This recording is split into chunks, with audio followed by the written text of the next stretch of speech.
Hi guys, it's Mrs. Garrett coming to you on this rainy Sunday. I hope everybody's staying dry. This week is Read Across America Week and we've been asked to read you books. I thought it might be cool since I'm a reading teacher from way back and I collect books all the time if I showed you some of my collection. So let me show you what I've got. This is my bookshelf in my bedroom. This is where I keep all of my special books and the ones that are near and dear to my heart. So I'm going to show you some of the things I have read over the years. This shelf, I know some of you will not be familiar with this, but we didn't have Google when I was in school. So this is a dictionary I used to look up words, figure out how to spell them when I was doing writing and English homework. There are some of the Bibles I've collected over the years. These two books are family authors who've written and been published. I love antique books, and these are some antique hymn books and novels that I got from my grandparents. Another favorite I have is cooking. I love cookbooks. They're one of my favorite rainy day activities. I'll sit and look through them and find something new to cook in my kitchen. Then here's some novels. This shelf is full of writing supplies, so when I get the urge, I can sit down and write down some of my own thoughts. Those are some books I've used for classes that I've taken because, you know, teachers are always learning. And then there's some more of the novels and other things. And I always have things that I love on my shelves, like the ocean and seashells. I pulled out a few of my favorites because I think they're interesting. This is a Kentucky author, Jesse Stewart. He wrote all about growing up in the mountains, and I always found those very interesting. This is actually a social studies book that my mom used to teach social studies. And if you look, it belongs to the Floyd County Board of Education. It was actually published in 1966. And I thought it was neat because guess what? They were still learning about the same things that we learn about today in social studies. There's Indians, but we call them Native Americans now. And then this book belonged to my mom, and it's a book of Mother Goose rhymes. You all probably heard a lot of these. Let's see. Jack and Jill. Jack Sprat. Am I making you dizzy yet? Humpty Dumpty. What I think is interesting is this is a book that I bought for my kids. And when you open it up, you see a lot of the same. There's Jack Sprat. Peter Pumpkin Eater. Old Mother Goose. So while books change a lot over time, sometimes they really don't change at all. This bottom shelf is my favorite shelf. These are the books that I read as a kid. I bet some of you have seen these. I bet you even have some of these. Little Pokey Puppy. My camera work is not great. Apologize. I also have Donald Duck, Frog and Toad. These are books we still read today. This book belonged to my dad. This was a book that he read as a kid. I love seeing the difference and how books have changed. These are the books that I read when I was in later elementary and middle school. I love Judy Blume. I love Super Fudge, one of my favorites. Little House on the Prairie. I bet some of you've watched those on TV. And then here's one of the last books I read when I was in the classroom with my class, Wonder. Hopefully you all have gotten an opportunity to read that one as well. Let's get ready. I'm ready to share a book with you. All right, today I'm going to share one of my favorite antique books, and it's McGuffey's 4th grade reader. These were actually the textbooks used many years ago in the schools. This book was given to my mom in 1961. But if you look, again, pardon my videoing, she called them Pompon and Daddy Rupert. And they studied this about 65 years ago, so it is an antique. Now, 65 years before 1961, you do the math. This book's pretty old.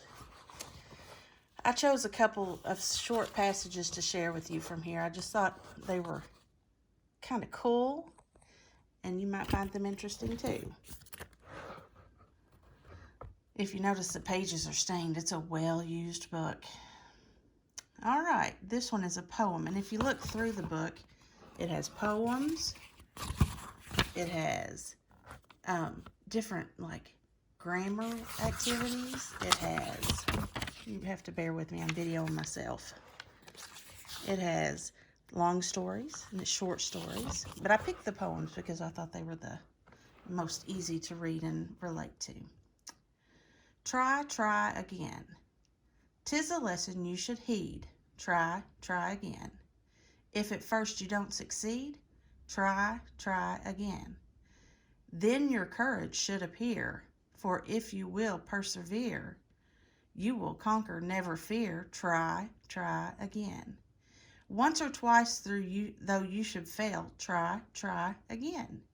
If you would at last prevail, try, try again. If we strive, 'tis no disgrace, though we do not win the race. What should you do in the case? Try, try again. If you find your task is hard, try, try again. Time will bring you your reward. Try, try again. All that other folks can do, why with patience should not you? Only keep this rule in view. Try, try again. And then if you look, it's giving you definitions for words you might not understand and an exercise to do. What does the mark before the is mean? What is it called? What point is used after the word case in the second stanza? What's used? I bet you all know what that is. And why do we use that? All right. This poem is about popping corn, and I'm going to try to put the camera on the illustration or the picture drawn to go with this poem while I read it so that you can observe what's being said. Popping corn. One autumn night when the wind was high and the rain fell in heavy plashes, a little boy sat by the kitchen fire, a-popping corn in the ashes, and his sister, a curly-haired girl of 3, sat looking on just close to his knee. Pop, pop, and the kernels one by one came out of the embers flying. The boy held a long pine stick in his hand and kept it busily plying. He stirred the corn and it snapped the more, and faster jumped to the clean swept floor. Part of the kernels flew one way, and part hopped out the other. Some flew plump into his sister's lap, some others the stool of the brother. The little girl gathered them into a heap and called them a flock of milk-white sheep. Now, that's not how we make popcorn today, but I thought that was pretty cool. This last poem is called In Time Swing. And if you're in an older grade, like 4th or 5th grade, you've probably done some figurative language, and I want you to be on the lookout. See if you can catch any usage in this poem. Father Time, your footsteps go, lightly as the falling snow. In your swing I'm sitting, see? Push me softly, 1, 2, 3. 12 times only, like a sheet, spread the snow beneath my feet. Singing merrily, let me swing, out of the winter into spring. Swing me out and swing me in. Trees are bare, but birds begin twittering to the peeping leaves on the bough beneath the eaves. Wait, one lilac bud I saw. Icy hillsides feel the thaw. April chased off March today. Now I can catch a glimpse of May. Oh, the smell of sprouting grass. In a blur the violets pass. Whispering from the wildwood come Mayflower's breath and insects hum. Roses carpeting the ground, thrushes, orioles warbling around. Swing me low and swing me high to the warm clouds of July.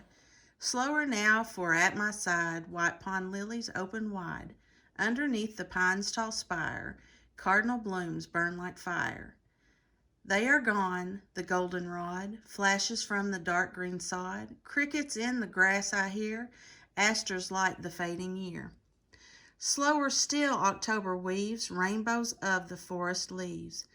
Gentians fringed like eyes of blue glimmer out of sleety dew. Meadow green I sadly miss, winds winds through withered sedges hiss. Slower still, October weaves rainbows of the forest leaves. Gentians fringed like eyes of blue glimmer out of sleety dew. Meadow green I sadly miss, winds through withered sedges hiss. Oh, it's snowing, swing me fast, while December shivers past. Frosty bearded Father Time, stop your footfall on the rhyme. Hard you push, your hand is rough, you have swung me long enough. Nay, stop, no stopping, say you. Well, some of your best stories tell, while you swing me gently do, from the old year to the new. So not just this week, but every day, I hope you make time to read and enjoy reading. Always find something that you enjoy and spend time learning every single day. See you soon.